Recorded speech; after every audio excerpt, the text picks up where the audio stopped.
Vamos a comenzar no con el formulario que les acabo de pedir que hagan, sino vamos a repasar algunos aspectos teóricos importantes y con eso en la cabeza vamos a ir a lo que ustedes estuvieron trabajando hasta ahora. ¿Qué es lo que está en el capítulo 6 del libro? ¿Sí? El libro reordenó un montón de cosas. Me parece interesante cómo está planteado. Esta forma en la cual la presenta Blanchard en esta edición trata de achicar bastante los contenidos. Esto es algo que me preguntó uno de ustedes en la clase pasada y yo vuelvo sobre esto, ¿no? Hay un trabajo enorme por tratar de achicar temas y de simplificarlos, porque obviamente si no la materia se vuelve infinita, ¿no? Entonces es tratar de achicar y es súper complejo elegir qué dejar afuera. Siempre dejas cosas que están buenas y que son importantes afuera y ese es el desafío. De hecho, nosotros vamos a tener algunos capítulos que vamos a estar agregando que no están en la edición actual porque nosotros consideramos de que esos capítulos todavía tienen que estar dentro de lo que les enseñamos a ustedes, pero tiene que ver con ese enfoque. ¿Qué es lo que plantea acá en el capítulo 6 y por qué lo plantea acá? Porque trata de meterlo como para que sea una aplicación bien concreta de lo que es ISLM, entenderlo y verlo funcionando de manera clara. Para eso agrega un par de detalles que son importantes. Nosotros hablábamos hasta ahora de una única tasa de interés, ¿sí? Y ahora vamos a trabajar diferenciando lo que es la tasa de interés nominal de la tasa de interés real y vamos a agregar algunos conceptos ahí. Vamos a ver cómo está el riesgo incluido dentro de esto. Vamos a trabajar un poco sobre el papel de los intermediarios financieros, donde hay uno que ya vimos, que son los bancos, pero vamos a trabajar un poco sobre eso, un poco más grande que lo que dijimos hasta ahora. Vamos a ampliar un poco el modelo ISLM a esta lógica y la vamos a aplicar al caso de la crisis. Tasa de interés nominal y real. Acá vivimos en la Argentina, eso para algunas cosas nos ayuda. Entendemos bien la diferencia entre lo que es una cuestión nominal de una cuestión real. Sabemos que si nosotros nos dan una tasa de interés en este momento a un año del 30, 40, 50%, no nos están cobrando un montón, sino nos están haciendo un regalo. ¿Por qué? Porque está bastante por debajo de la inflación, ¿no? Entonces acá lo que nosotros estamos incluyendo en esta primera parte es una distinción entre la tasa de interés nominal y la tasa de interés real. Y usamos en general en economía, utilizamos la tasa I minúscula para hablar de tasas de interés nominal, y utilizamos R para hablar de una tasa de interés real, ¿sí? Eso es un tema de nomenclatura. Acá se ve la diferencia entre ambos conceptos. Decimos que 1 más la tasa de interés real es igual a 1 más la tasa de interés nominal por los precios de hoy sobre los precios de mañana, ¿sí?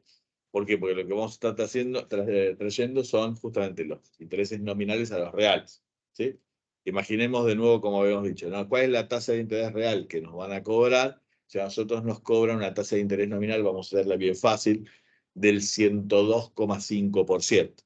Entonces, ¿qué hacemos? Decimos, mirá, si la tasa de interés nominal es del 102,5%, hacemos 1 más 102, ¿no? Nos queda 2,025, ¿no? Vendría a ser eso. Lo multiplicamos por los precios de hoy. Si tomamos los precios de hoy como base 100, multiplicamos por 100 y decimos cuánto van a ser los precios de mañana.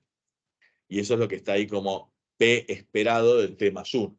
Nosotros suponemos que los precios de acá al año que viene van a volver a aumentar en un 102%.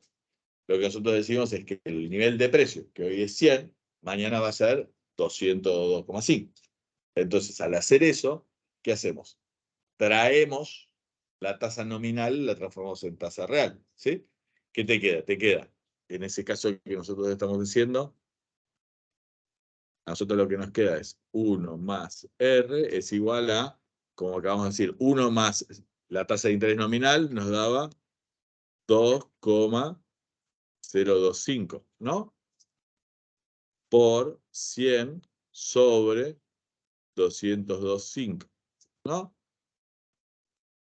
Entonces, al hacer esto sobre esto, se nos va a simplificar. ¿Y cuánto nos va a quedar? ¿Cuánto nos queda? Como que fuera 0, ¿no?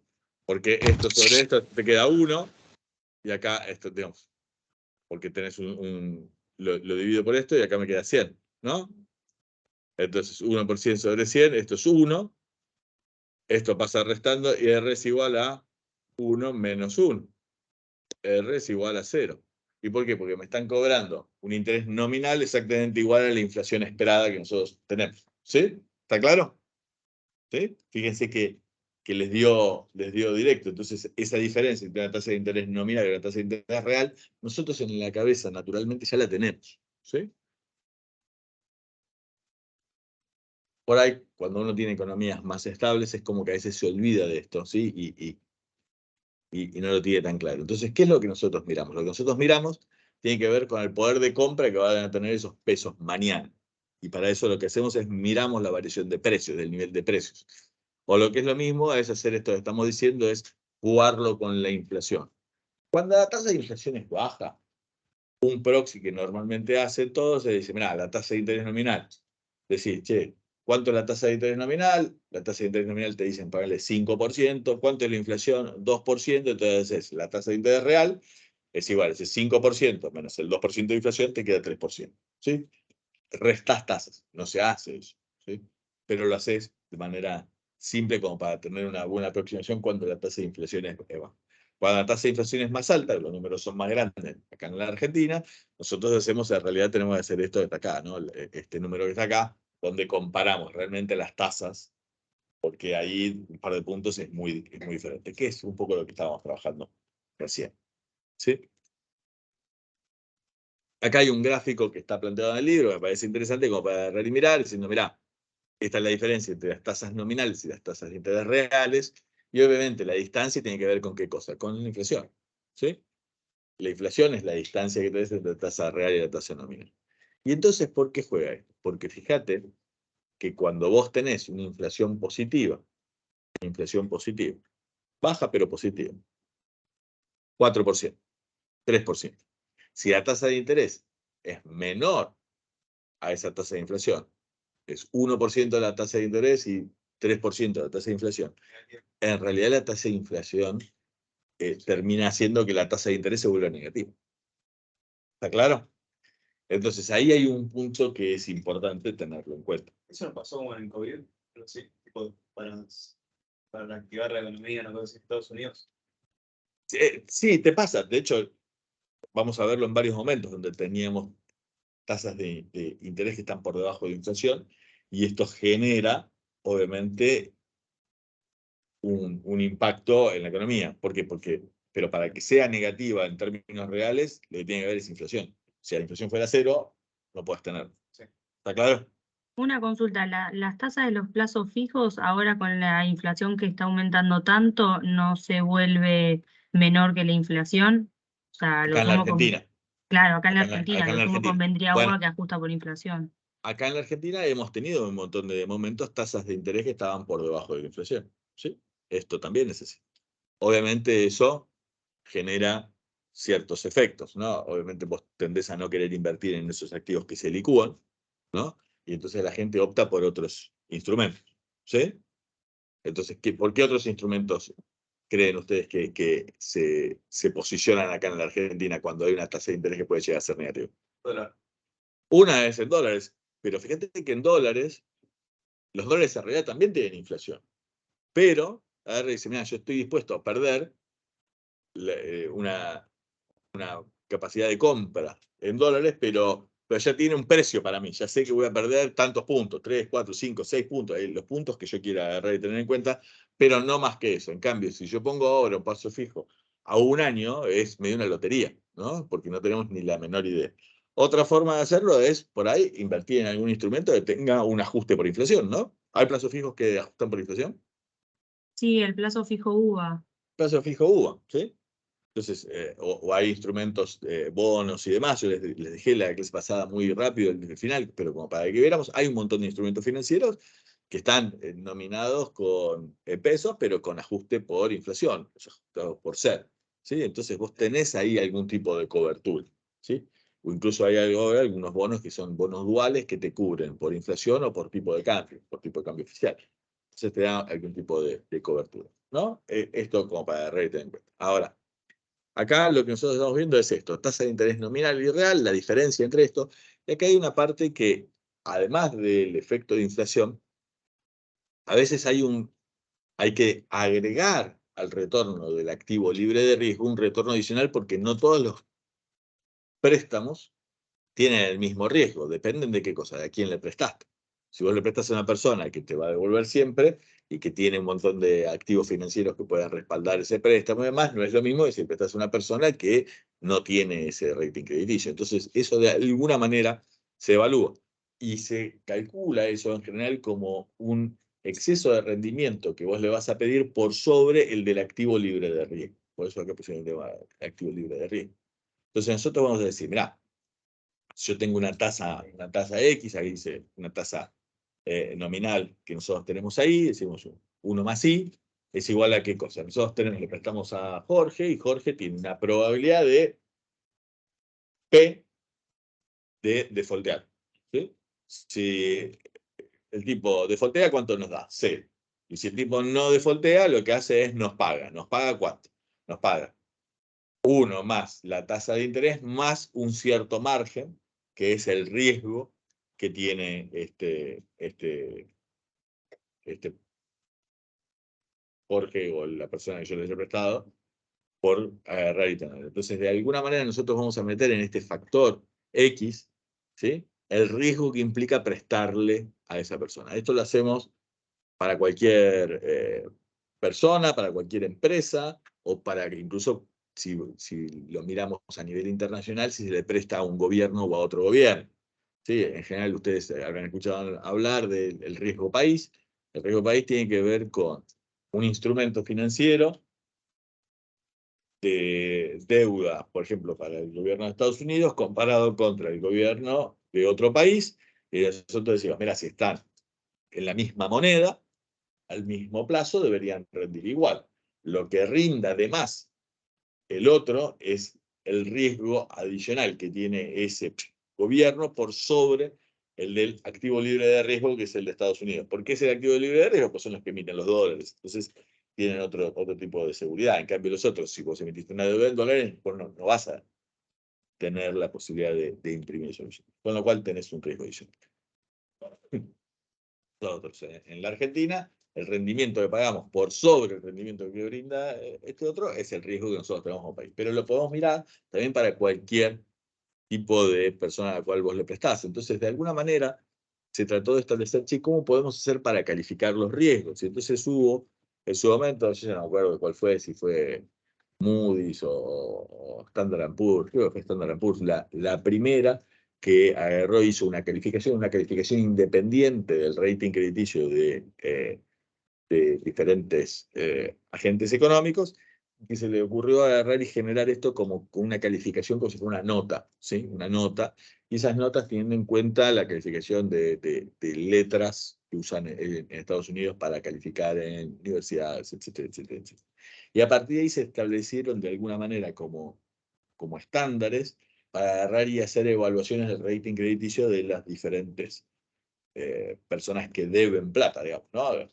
Personas jurídicas, ¿no? Las empresas y demás.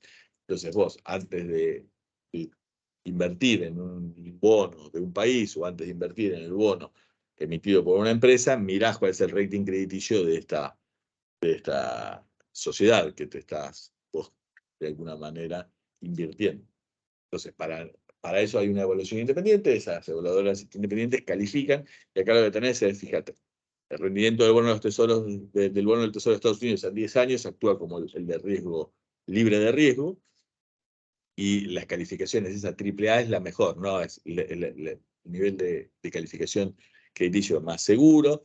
Entonces nosotros ahí tenemos esa calificación AAA, y fíjate que el retorno que tienen las inversiones de las AAA es similar al que tiene en el Tesoro de Estados Unidos, salvo ese periodo que justamente tiene que ver con la crisis, donde hubo una anomalía, donde por algún motivo la gente, incluso aquellas empresas con alta calificación, le quisieron cobrar más, ¿sí? ¿Por qué? Porque había mucha desconfianza de qué era lo que estaba pasando, ¿sí? Ahora, en general, si no van de la misma manera. En cambio, los que están ahí como triple B, fíjense que son más riesgosos. Son más riesgosos, entonces se les pide siempre un diferencial de tasa. ¿Sí? Esto es lo que nosotros tenemos.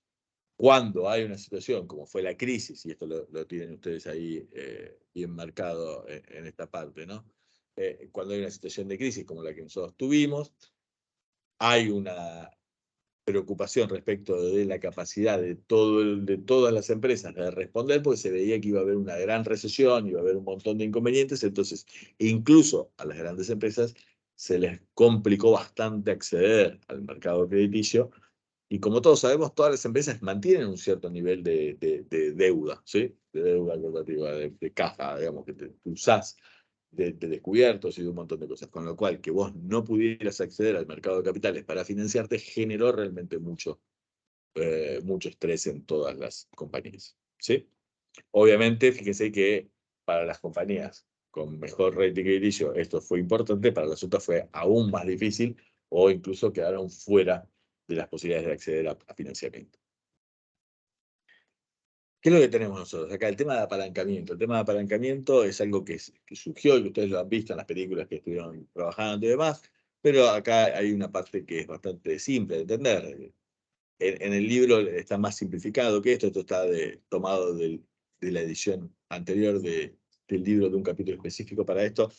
Les puse de ese capítulo 20 bastantes cosas acá como para complementar en esta presentación, como para que ustedes lo puedan entender por ahí un poquito más fácil. Ahí tienen un banco 1 y un banco 2, son dos bancos, tienen activos por 100, los dos se financian una parte con capital y una parte con depósitos bancarios, por ejemplo, ¿no? Entonces, esos son pasivos que vos tenés. Entonces, el banco 1, por ejemplo, tiene pasivos por 80 y tiene un capital de 20, ¿sí?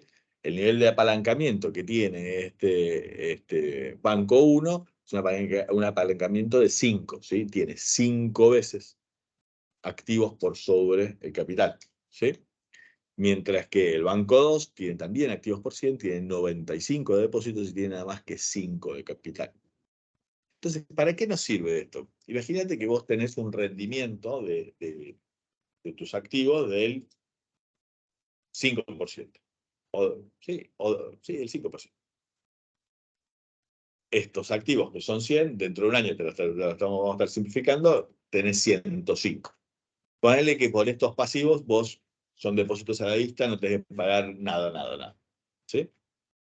Esos 5 son toda ganancia de alguna manera que vos tenés, ¿no? Entonces son 5 sobre 20, en el caso 1, ¿no? En el caso 1, vos tienes un capital de 20, son 5 sobre 1. Eso te dio esa ganancia. Mientras que en el caso 2, esos 5 son 5 sobre 5. Claramente, la empresa, el banco 2, como retorno sobre el capital propio es mucho más alto, ¿no? ¿Sí? Porque se ganó el 100% de su propio capital. ¿Sí?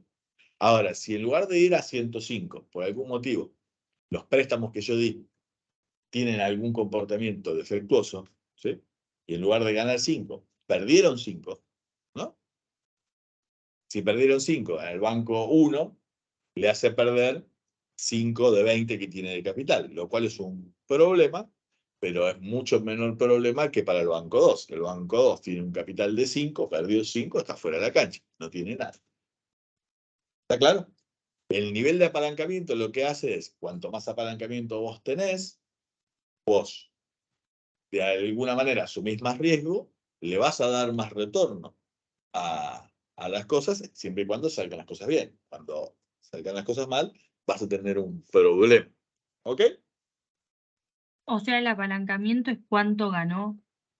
El apalancamiento es cuánto de los activos está financiado con capital propio. Cuanto más grande es el apalancamiento, menos vos lo tenés. Entonces, el coeficiente de apalancamiento es esto, activo sobre capital. Es una simplificación lo que estamos haciendo, pero no sirve y no sirve mucho. ¿Está claro? ¿Cuánto apalancamiento había? Y bueno, dependiendo del tipo de institución de la que nosotros estábamos hablando en el sistema financiero, había algunas instituciones que tenían un nivel de apalancamiento más grande y un nivel de apalancamiento más chico. Los bancos comerciales, los bancos que toman depósitos, ¿no? Los bancos que toman depósitos, tenían un cierto apalancamiento, ¿no? Acá, esto no sé por qué me quedó ahí. Perdón, ¿eh?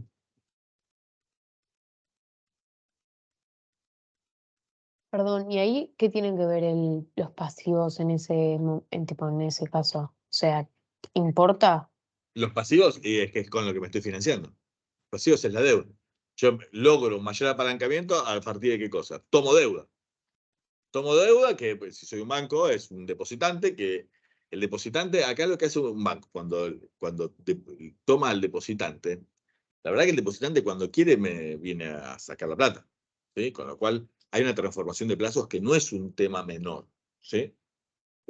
¿Por qué? Porque estoy expuesto a que en caso de una corrida me venga a exigir la devolución de ese depósito, ¿sí? Pero a lo mejor yo podría agarrar y hacer otra cosa, que no sea un depósito, sino me podría financiar con deuda de otro tipo, ¿sí?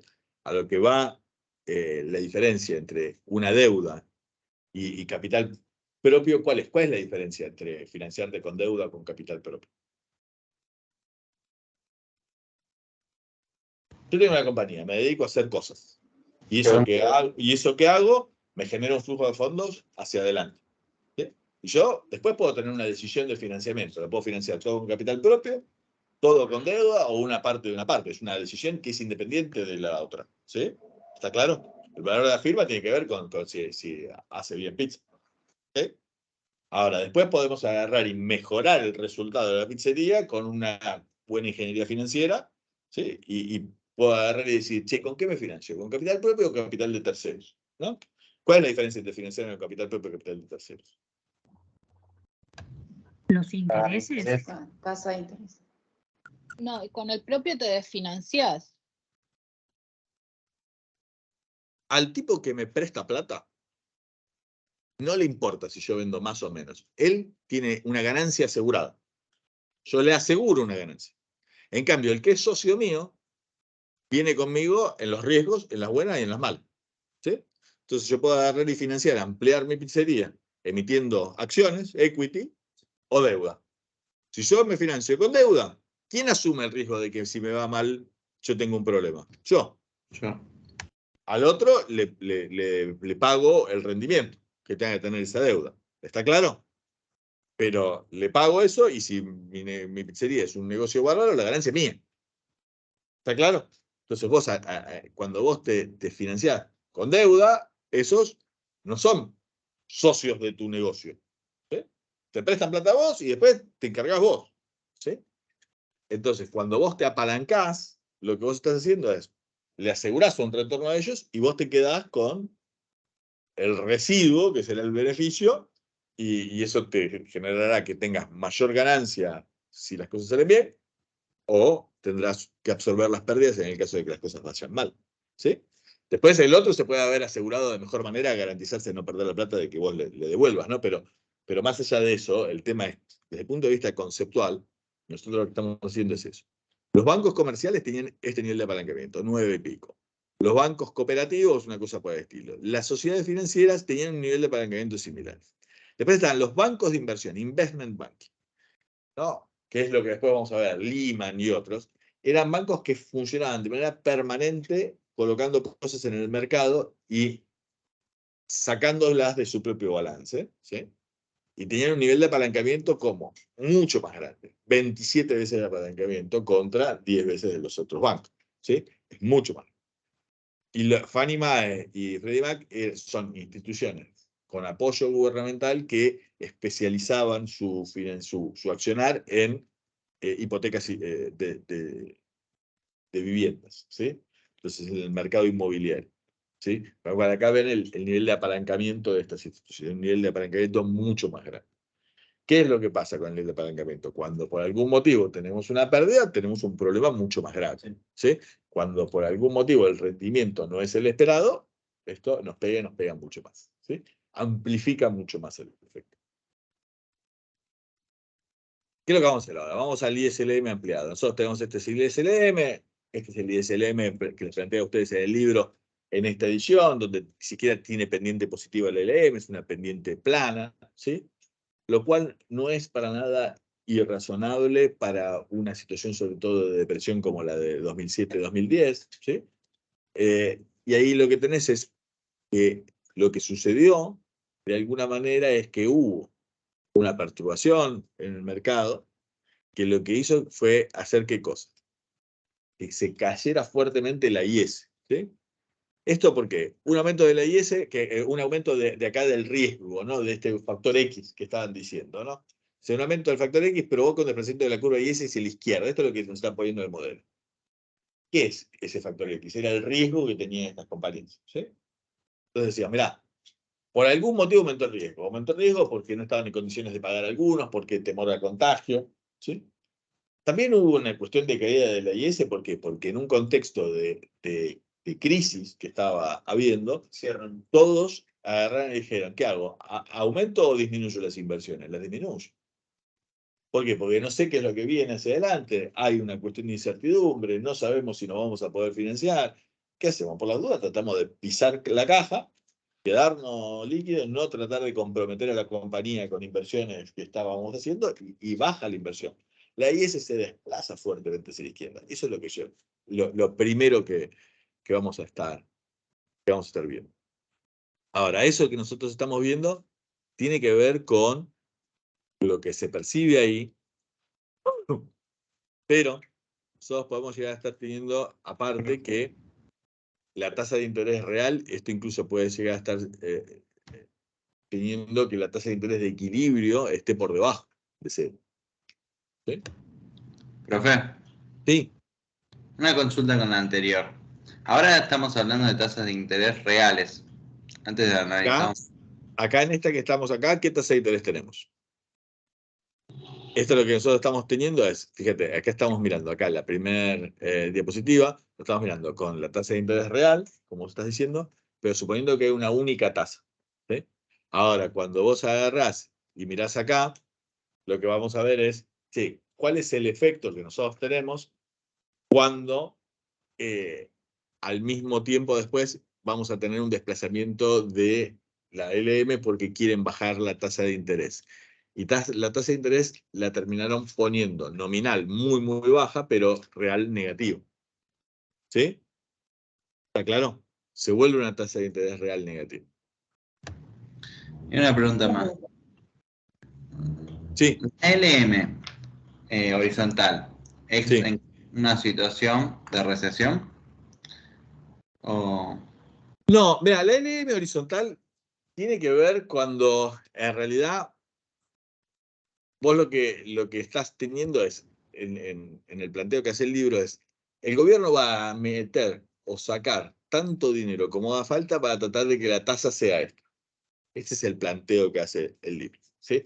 Es decir, vamos a tener una política monetaria totalmente acomodaticia para tratar de acomodarnos a que esta sea la tasa de interés percibida en el mercado, ¿sí? Eso es lo que están tratando de demostrarte con la LM totalmente horizontal, ¿sí?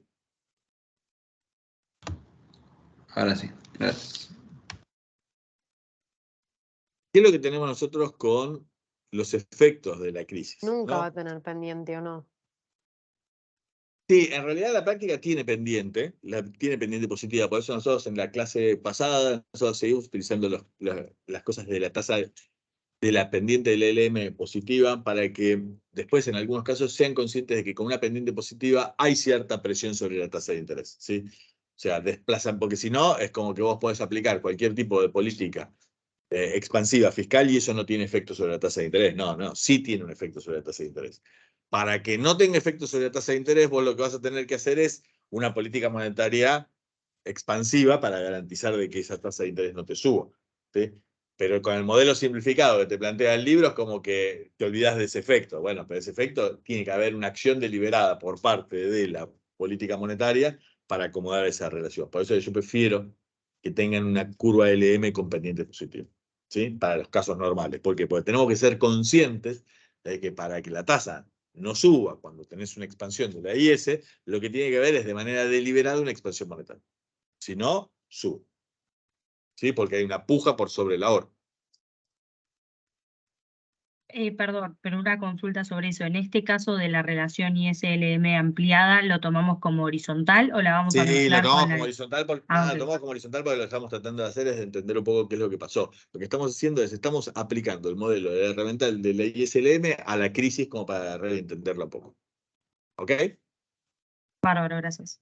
Acá lo que está mirando este gráfico es, sí, ¿qué fue pasando con el precio de la vivienda? Hay una serie mucho más larga, yo después se la voy a buscar. en particular del tema de la vivienda. Schiller es uno de los economistas que lo vimos cuando vimos Historia del Pensamiento Económico, fue el último que mostramos cuando hablamos de Narrative Economics y demás. Y él, creo que en el video que estábamos, no sé si lo llegamos a ver esa parte con ustedes, pero él mostraba el caso de la demanda de vivienda y los precios de la vivienda es como que no responden exclusivamente a un aumento de la demanda porque va creciendo la población y demás. Se nota de que por algún motivo la gente estaba dispuesta a convalidar precios muy superiores y los precios de la vivienda subían demasiado. Y ese subir los precios demasiado implicaba que no estaban tan fundados y que podía llegar a haber algún efecto de alguna burbuja en la parte de los mercados de viviendas. Y eso es lo que después vamos a ver en la película y vamos a detenernos en la película. Pero acá lo que vemos es el valor de la vivienda de Estados Unidos, que es lo que estaba pasando, y decir, che, hay ciertas burbujas, hay veces que hay un comportamiento que es demasiado grande. Fíjate que acá el valor de la vivienda entre el 2000 y el 2006 había pasado de 100 a más de 200, es decir, se había más que duplicado en 6 años. ¿Qué había pasado? Que en un año las viviendas se volvieron una cosa tan tremendamente caras, ¿sí? Algo está pasando. Acá vamos a mirar un poco qué es lo que fue pasando con la crisis financiera, cómo operó frente a la crisis el gobierno en Estados Unidos, y después vamos a mirar a nivel global que pasó exactamente lo mismo. Pero lo que pasó es, vos estabas en una situación inicial, esa situación inicial lo que tuviste fue un desplazamiento hacia la izquierda muy, muy fuerte de la IS. ¿Por qué? Por el aumento de la percepción de riesgo, porque las empresas no querían tomar deuda, porque no querían invertir, porque se fueron todos hacia la izquierda de manera muy masiva por el tremendo escenario que se planteaba, y encima los bancos tampoco le querían prestar a nadie porque no sabían si ese alguien iba a ser solvente o no. Entonces eso actuó como un desplazamiento muy, muy fuerte de la IS hacia la izquierda. El gobierno de Estados Unidos trató de proveer liquidez, de desplazar la LM hacia abajo, de inyectar liquidez, y en las películas ustedes tienen un montón de estos sucesos que los vamos a estar conversando ahora, pero es como que resultaba insuficiente. Entonces, ¿qué es lo que hicieron los gobiernos en todo el mundo? Además de aplicar política monetaria expansiva y de manera muy agresiva, también aplicaron una política fiscal muy agresiva y expansiva que se tradujo en aumento del gasto público, ¿sí? Un aumento del el gasto para sostener la economía, un aumento del déficit fiscal muy, muy fuerte, ¿sí? ¿Para qué? Para que la crisis fuera menor a lo que podría haber sido. ¿Por qué? Porque tenían en la memoria lo que había sucedido en la crisis del 30, se empiezan a ver un montón de comportamientos que tienen un montón de elementos en común, entonces a partir de eso tratan de no repetir los errores que se cometieron ahí. Cosas que vamos a estar mencionando y que vamos a estar charlando ahora cuando veamos los casos de aplicación de las películas, pero que son instrumentos o conceptos que tienen que estar presentes y que lo tenemos que tener claro. Obviamente la lógica de un préstamo hipotecario. La lógica de un préstamo hipotecario es un préstamo a largo plazo que vos le das a una persona a cambio de una casa. Tenemos que entender claramente eso, ¿sí? Cuando vos te compras una casa, ¿qué haces? Vos querés comprar una casa y te tratás de comprar, ¿qué cosa? La casa más linda de poder. Empieza así. Entonces agarras y te fijas cuánta plata tenés en la billetera y sumás los billetes que tenés. Y yo tengo esto. A lo que tengo, podría agarrar y decir, con lo que tenemos nos compramos la casa. Bueno, pero si además, cuando vamos al banco, el banco nos da una cierta cantidad de plata en préstamo, ¿nosotros qué hacemos? Sumamos la que tenemos más la que nos da el banco. ¿Sí? ¿O no? Entonces decimos, madre que nosotros tenemos 50.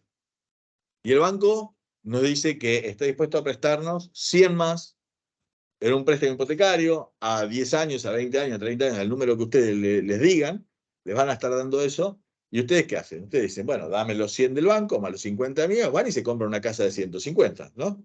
Hacen eso. ¿Y el banco les da cualquier guita? No, les dice, les doy una plata en función del valor de la vivienda y aparte, ¿qué miran? ¿Qué más mira el banco?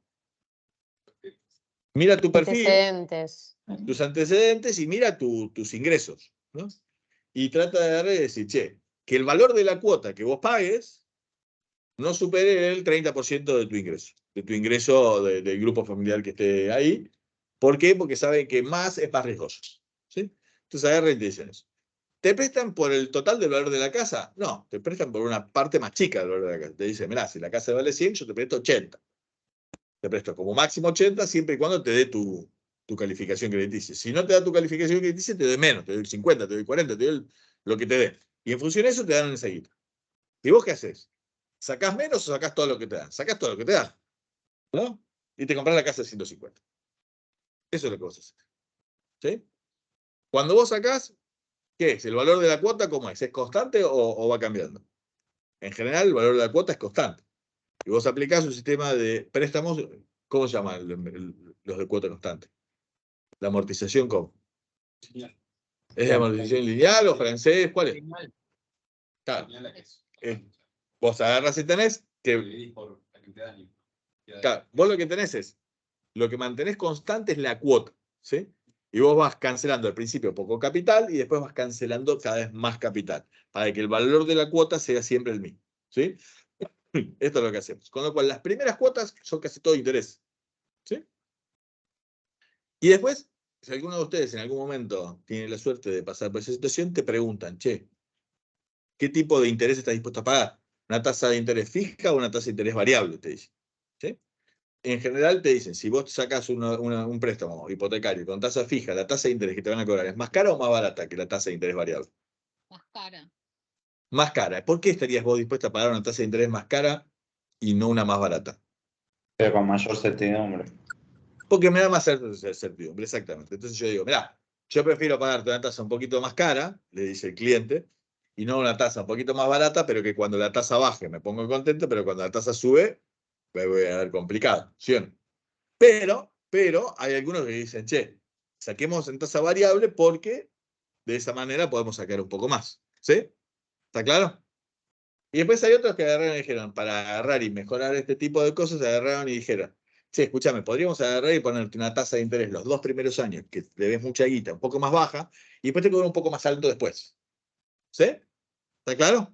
Entonces te cobro los primeros 2 años una tasa baja, y te calculo el porcentaje con la tasa baja. Porque después, total, vas a deber menos capital y seguramente la casa va a haber aumentado y demás. De esa manera, ¿qué hago? Te aumento la guita que te prestás. ¿Ok? ¿Sí? Estas tasas diferenciales tienen que ver con esto. Y lo que le decía a la gente es, mira, nosotros les cobramos una tasa baja al principio y después una tasa más alta. Cualquier cosa lo refinanciás después. A los Eso que vieron era, la película, esto después les va a sonar. ¿Ok? ¿Sí? esa era la tasa preferencial, ¿no? No me acuerdo cómo lo ponían en la película, si hacían referencia con una tasa preferencial o no, pero el concepto es este que te estoy diciendo, es vos agarrás y le cobras una tasa de interés más baja al principio y una tasa de interés más grande después. Entonces, los primeros años tienen una tasa de interés más baja. ¿Ok?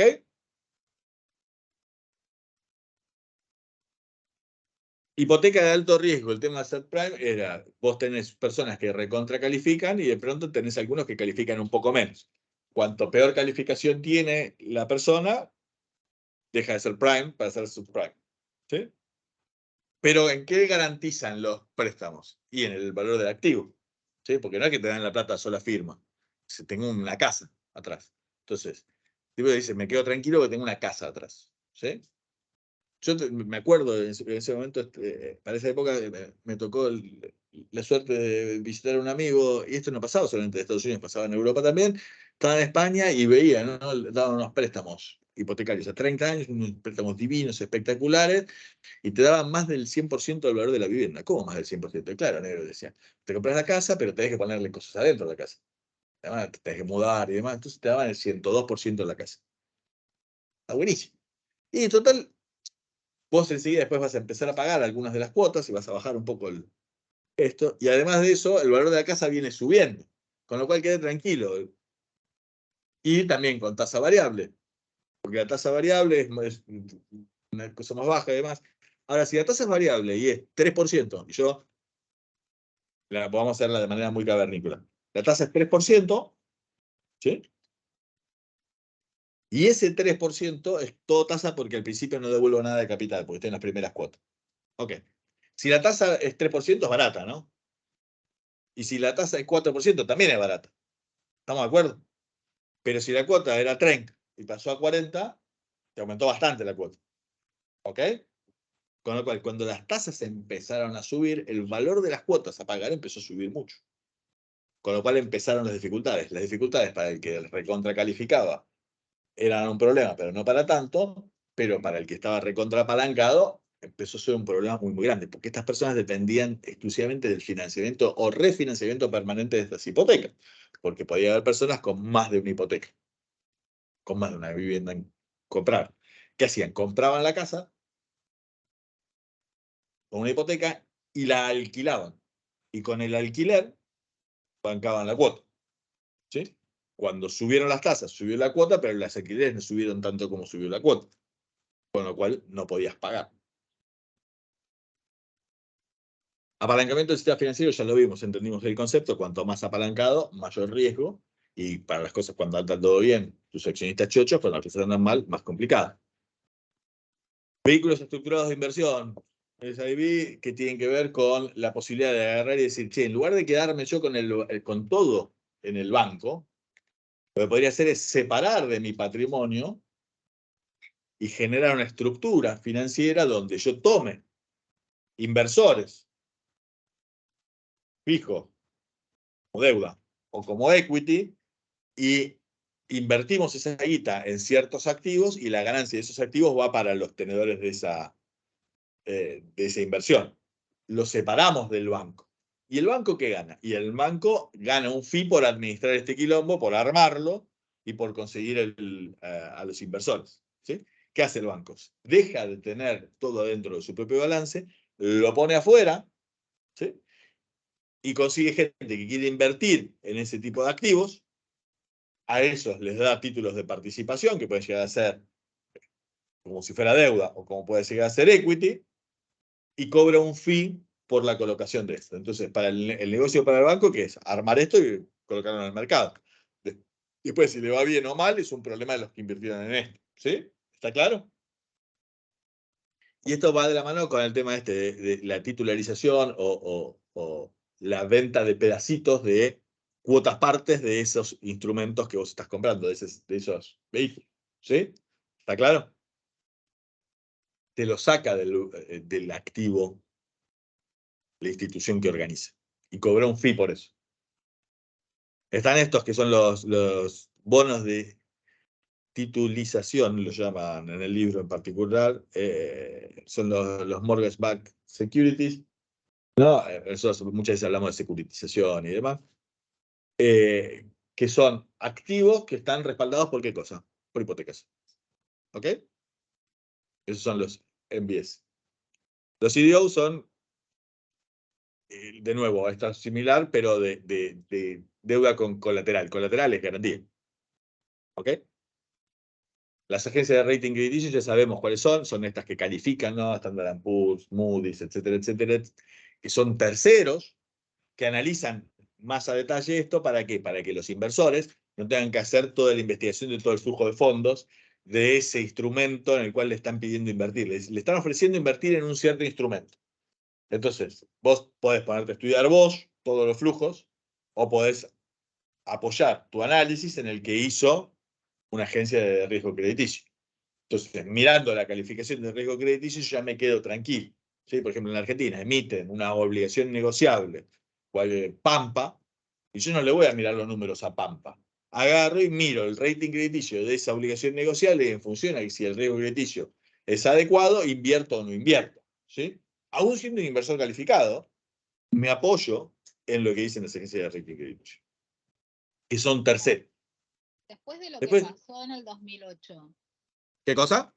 que después de lo que pasó en el 2008, Sí. estas agencias de rating crediticio tienen algo de crédito moral en su Obvio que sí. Obvio que sí. Sí. Porque lo que hicieron tiene un montón de cosas que estaban bien y un montón de cosas que estaban mal. Ahora, es como agarrar y decir, che, los bancos, y la gente confía en los bancos, y sí. Pero los bancos hicieron cosas, ok. Sí, pero te apoyás. Después agarrarás y trabajarás con más o con menos cuidado, ¿sí? Pero tienen un montón de cosas. En realidad, si tenemos tiempo, después les voy a contar un poco qué es lo que pasó específicamente con esto. pero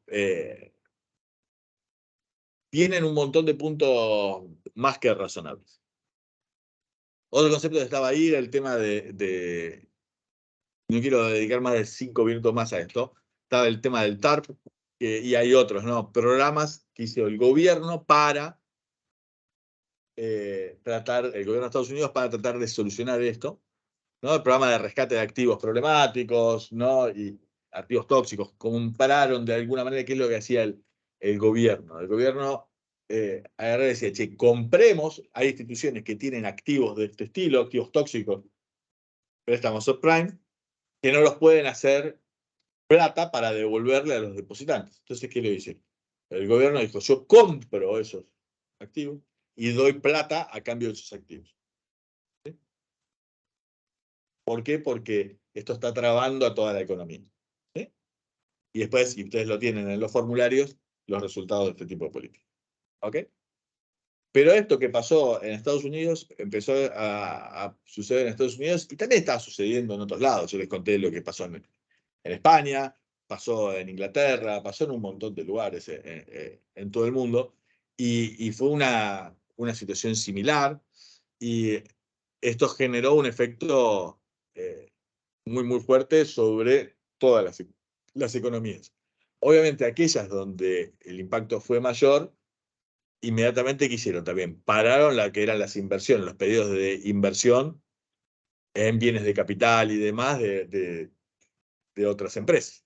Entonces esto deprimió fuertemente la economía, esto impactó fuertemente después en el comercio internacional y se expandió por el resto del mundo fuertemente la crisis. ¿Sí?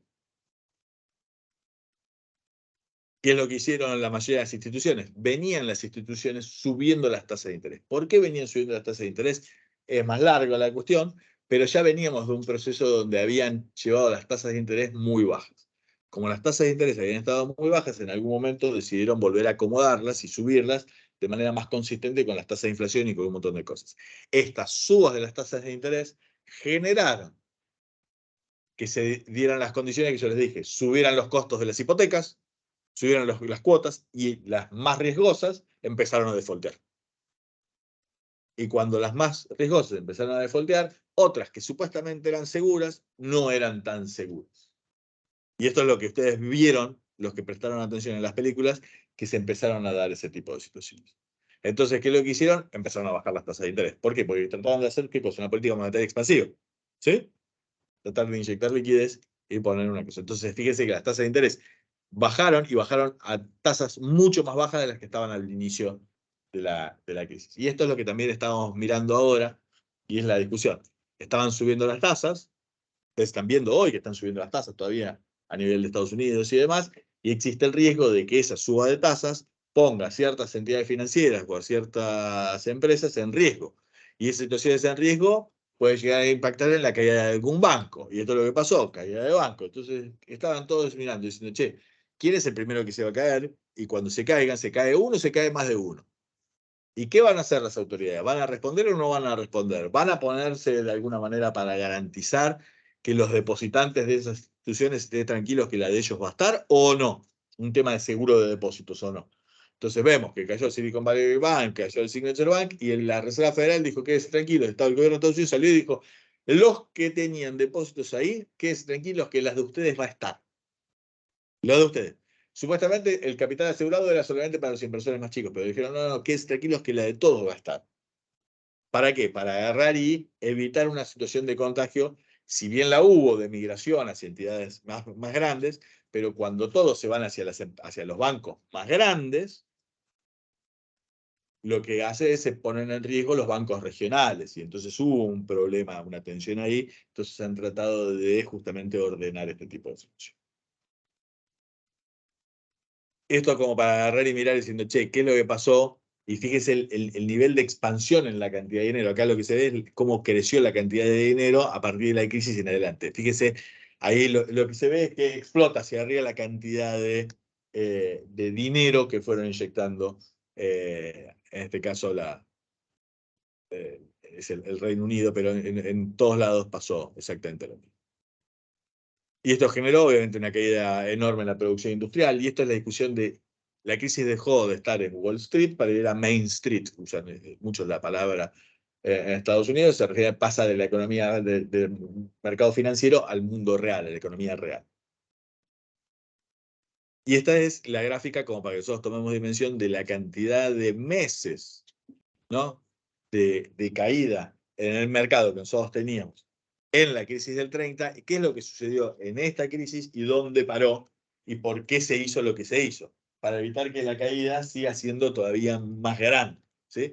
Entonces agarrás y decís, che, toda esta política que se está aplicando tiene un sentido, tiene un efecto y ha buscado minimizar el impacto.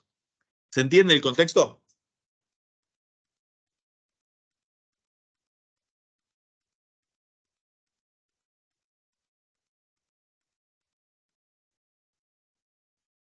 ¿Por qué empezaron subiendo la tasa de interés? Bueno, esto es porque lo que estaba pasando es que la economía estaba creciendo muy, muy fuerte y estaba empezando a haber presiones inflacionarias. ¿Sí? ¿Por qué? Porque habían estado teniendo tasas de interés muy, muy bajas. ¿Sí es lo que estaba pasando ahora? ¿Por qué subieron la tasa de interés? Porque, mirá, la inflación se estaba yendo. ¿Sí? Vamos a hacer así. Esperen un segundo. Vamos a compartir. Entonces, por eso es que este tipo de situaciones terminan sucediendo. Espérenme, ¿dónde me está pidiendo acá?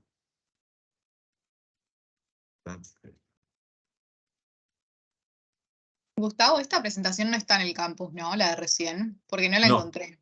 no, esta no estaba, ahora la voy a subir. Dale, Terminamos de perfecto, ajustar algunas gracias. cosas. Sí. Hacemos ahí. Detenemos la grabación, porque ahora